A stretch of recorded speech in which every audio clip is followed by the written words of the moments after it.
Hello everyone, welcome back to my channel. तो आज देखने वाले हैं कि जब भी आप कोई स्टॉक में इन्वेस्टमेंट करते हो तो आपको पता होना चाहिए कि वो कंपनी किस सेक्टर में है, क्या काम करती है, उसके प्रोडक्ट क्या है, उसकी थोड़ी हिस्ट्री आपको पता होना चाहिए। बिकॉज चार्ट देख के कोई भी इन्वेस्टमेंट कर लेता है, बट अगर उस कंपनी का प्रॉपर नॉलेज हो, उस कंपनी के बारे में हमें पता हो, तो वो इन्वेस्टमेंट एक प्रॉपर से हो जाता है, यू नो। तो आज वही देख लेते हैं। ये एक स्क्रीनर वेबसाइट है, स्क्रीनर करके, ठीक है। तो यहाँ पे आपको ये स्क्रीनर का वेबसाइट है। तो यहाँ पे हम एक एग्जांपल देखेंगे एक स्टॉक का, ठीक है। तो आपको पता चल जाएगा कि आप ये वेबसाइट यूज करके किसी भी स्टॉक का हिस्ट्री आप देख सकते हो, किसी भी कंपनी का, ठीक है। तो for example Bajaj finance limited sorry, Bajaj finance limited ये यहाँ पे कंपनी है, ठीक है, जो हमने सर्च किया है। तो ये क्या करती है, इसकी वैल्यू क्या है, सारे डिटेल्स हम लोग यहाँ पे देखने वाले हैं। तो बजाज फाइनेंस लिमिटेड का जो अभी प्राइस चल रहा है 7,302 इसकी वैल्यू चल रही है, ठीक है। जो फ्राइडे का क्लोजिंग था -2.49% दिया इसने और ये वैल्यू आया है। लेकिन अभी मुझे ये पता होना चाहिए कि ये बजाज फाइनेंस जो कंपनी है क्या काम करती है, कब इस्टेब्लिशमेंट कब हुआ था इसका, ठीक है। तो देख लेते हैं about the company. Bajaj finance is mainly engaged in the business of lending. ये बिजनेस ऑफ लैंडिंग क्या होता है कि एक टाइप से ये लोन प्रोवाइडर कंपनी है, लोन प्रोवाइड करती है, ठीक है। फॉर एग्जांपल हम अगर कोई कार खरीद लेता है तो उस कार के लिए जो भी हम लोन लेते हैं तो वो लोन प्रोवाइड करने का काम कौन करता है, तो ये बजाज फाइनेंस कंपनी है। बहुत सारे सेक्टर में अगर किसी को लोन चाहिए तो ये कंपनी प्रोवाइड करती है।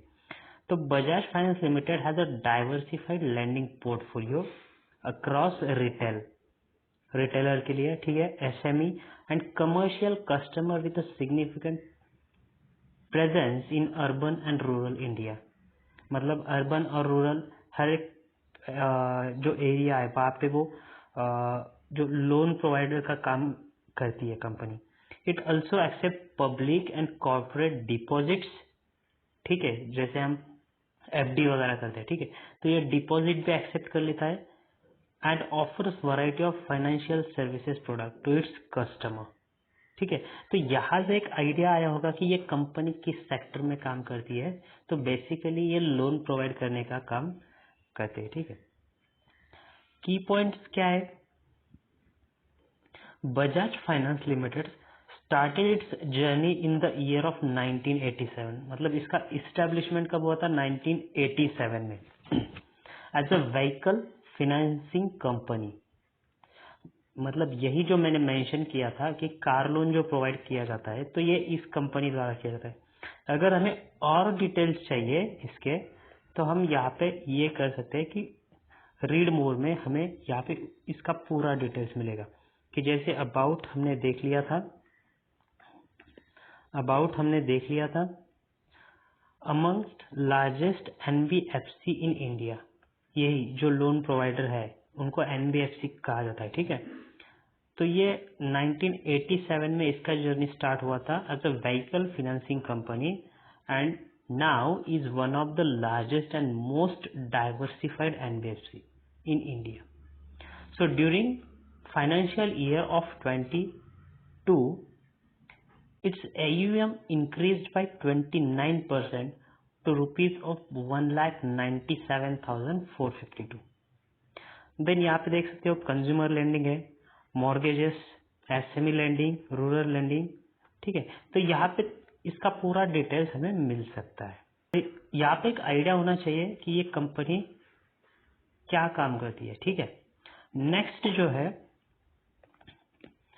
यहाँ पे कुछ इसके डिटेल्स है, ठीक है। जैसे कि मार्केट कैपिटल, इस कंपनी का जो मार्केट कैपिटल है वो कितना है, 4,42,066 करोड़, ठीक है।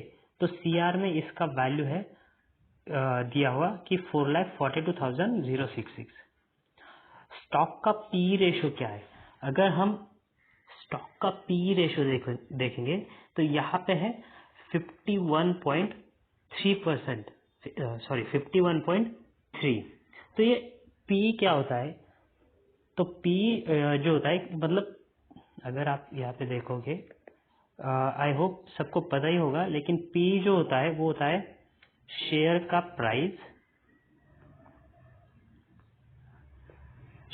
Price to the earning per share. ठीक है, शेयर का प्राइस कितना है divided by earning per share कितना है, तो इसको बोला जाता है पी रेशो। ठीक है, तो इसका जो पी रेशो है वो 51.3 है। आरओसी क्या होता है? रिटर्न ऑन कैपिटल एम्प्लॉयड, ये है 10.3%। आरओसी क्या होता है? रिटर्न ऑन कैपिटल एम्प्लॉयड, मतलब कंपनी ने कितना कैपिटल उसका एम्प्लॉय किया है, कितना कैपिटल यूज किया है, और उस कैपिटल को यूज करने के बाद कितना उसको रिटर्न मिल रहा है, इसको बोलते हैं आरओसी। तो ये है 10.3%, which is good. Current price देखा है हमने 7,302, बुक वैल्यू जो है 722। आरओई क्या होता है कि return on equity,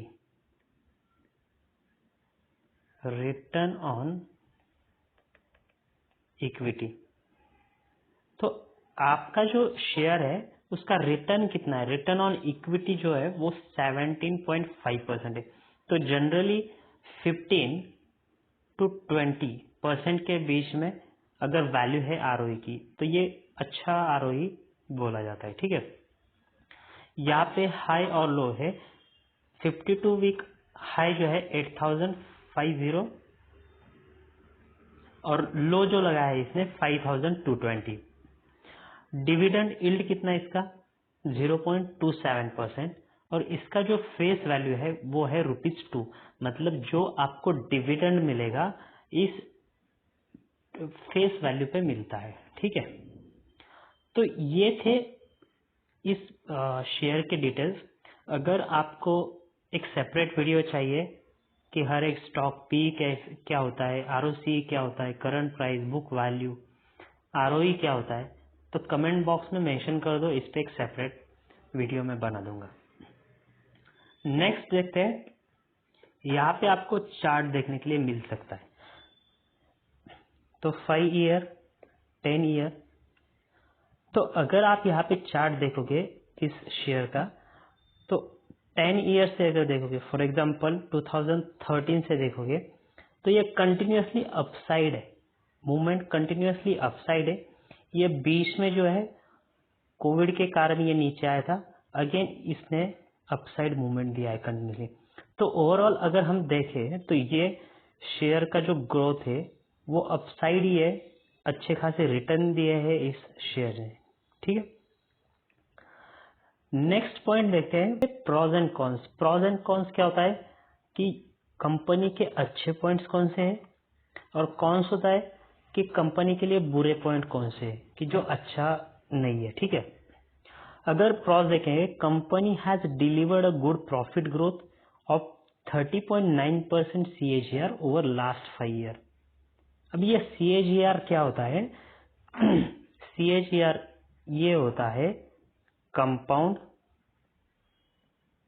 annual growth rate. Compound annual growth rate कहा जाता है कि हर एक साल में उस स्टॉक ने कितना रिटर्न दिया है, वो जो कैलकुलेट किया जाता है उसको बोला जाता है कंपाउंड एनुअल ग्रोथ रेट। तो इसका 30.9% है, which is very good. Cons में क्या है कि stock is trending at 10.1 times it's book value, मतलब जो स्टार्टिंग में रजिस्टर हुआ था स्टॉक, ठीक है, तो कंपेयर टू दैट ये अभी 10.1 टाइम्स ट्रेड कर रहा है, मतलब 7,000 पे अभी ट्रेड कर रहा है। तो इनका मानना है कि ये विच इज हायर। ठीक है, और company might be capitalising the interest cost, मतलब जो भी इंटरेस्ट मिल रहा है इस कंपनी के लिए, ठीक है, ये कैपिटलाइज कर रही है, इनका ऐसे मानना है कॉन्स में, ठीक है। तो ये पॉइंट है, बाकी कुछ इतना है नहीं प्रोज एंड कॉन्स में, तो आप यहाँ पे देख सकते हो हर एक स्टॉक का। नेक्स्ट जो पॉइंट है पीयर कंपैरिजन। पीयर कंपैरिजन क्या है कि अगर आप कोई भी स्टॉक देख लेते हो तो उस सेक्टर में और कौन से स्टॉक काम कर रहे हैं, ठीक है, और मतलब जैसे कि कॉम्पिटिटर कौन है उनका, तो यहाँ पे हम कंपैरिजन देख सकते हैं। जैसे कि हम बजाज फाइनेंस का देख रहे हैं, यहाँ पे इसका प्राइस कितना चल रहा है, लाइक 7,300, उसका पीई कितना है, मार्केट कैपिटल कितना है, सीआर में दिया है, डिविडेंड यील्ड, नेट प्रॉफिट कितना है क्वार्टरली इसका, देन क्वार्टरली प्रॉफिट, सेल्स कितना है, मतलब प्रॉफिट और सेल्स अलग अलग यहाँ पे देख लो। वैसे ही हर एक स्टॉक का है, Bajaj Finserv, SBI card, Cholamandalam, Bajaj holding, HDFC AMC, Muthoot finance. तो आप जिस कंपनी से लोन लेते हो तो ये सभी कंपनियां हैं जो आपको लोन प्रोवाइड करती है, और हर एक का प्राइस दिया है। जैसे इसका 16,000 है, एसबीआई कार्ड का 921 है, चोला का 777 है, बजाज होल्डिंग, एचडीएफसी एमसी और मुथूट फाइनेंस। तो यहाँ पे आप इनकी पूरी हिस्ट्री देख सकते हो, हर एक स्टॉक को कंपेयर कर सकते हो, और इसमें जो भी आपको अच्छा लगता है, तो मतलब आपका जो पोर्टफोलियो है वो डाइवर्सिफाइड होना चाहिए। तो जैसे इस सेक्टर में से कोई भी एक दो स्टॉक आप देख सकते हो, बैंक के एक दो स्टॉक देख सकते हो, देन मेटल के, तो उस टाइप से आप इन्वेस्टमेंट कर सकते हो। देन नेक्स्ट पॉइंट देखेंगे क्वार्टरली रिजल्ट, ठीक है। तो इस कंपनी का क्वार्टरली रिजल्ट कैसे है ये देख लेंगे। तो ठीक है, ये बहुत सारे हैं, revenue, interest, expenses, net profit पे आते हैं हम। अगर आप देखोगे ये दिसंबर 2019 है, मार्च 2020, जून 2020, सितंबर, तो ये क्वार्टरली बेस पे इन्होंने दिया है। अगर आप देखोगे 2019 में 1614 सीआर था, 948, 962, थोड़ा यहाँ पे कांस्टेंट हुआ, और देन 1146, 1300, अगेन 1000, 14, 2000, 2400, 2005। तो यहाँ से आपको प्रॉफिट ऐसे इंक्रीजिंग दिखेगा।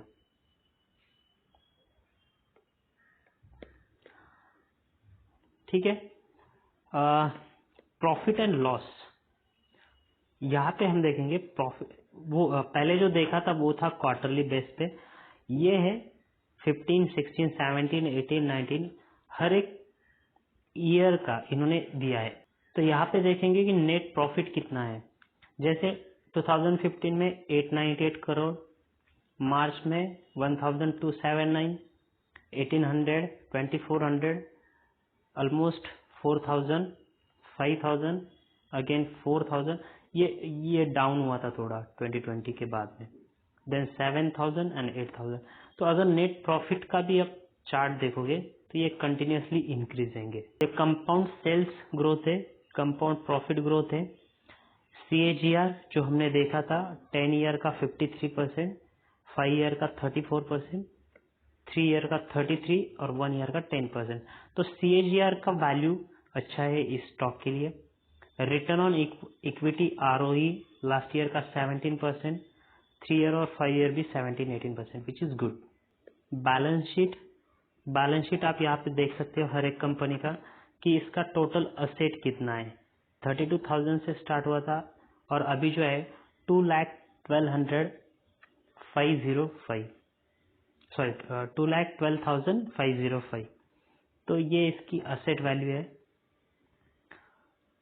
कैश फ्लो अगर देखोगे आप, कैश फ्लो निगेटिव में था 15-16 में, 17 तक, 18 से चालू हुआ पॉजिटिव 13-9, और अभी जो कैश फ्लो है इनका 1558 सीआर का है।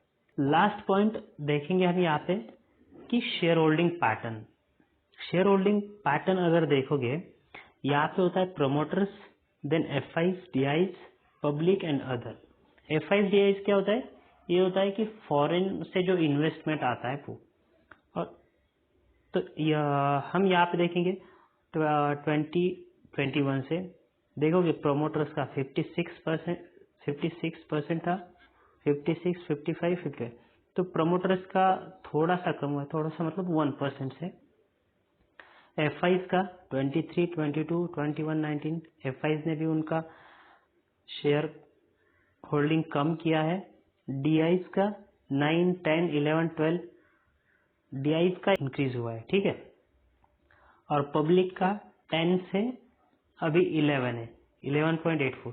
तो देखें ओवरऑल देखेंगे हम, प्रोमोटर्स ने उनका थोड़ा सा कम किया है, एफ ने थोड़ा सा कम किया है, लेकिन डी और पब्लिक का यहाँ पे जो शेयर होल्डिंग पैटर्न है वो थोड़ा इंक्रीज हुआ है। तो गाइज यही था आज के वीडियो में कि किसी कंपनी को आप अगर इन्वेस्टमेंट करना चाहते हो तो उसका हिस्ट्री कैसे देखें, कैसे उसके डिटेल्स को चेक करें, और बेस्ड ऑन दिस आप चार्ट देख के इन्वेस्टमेंट कर सकते हो, ठीक है।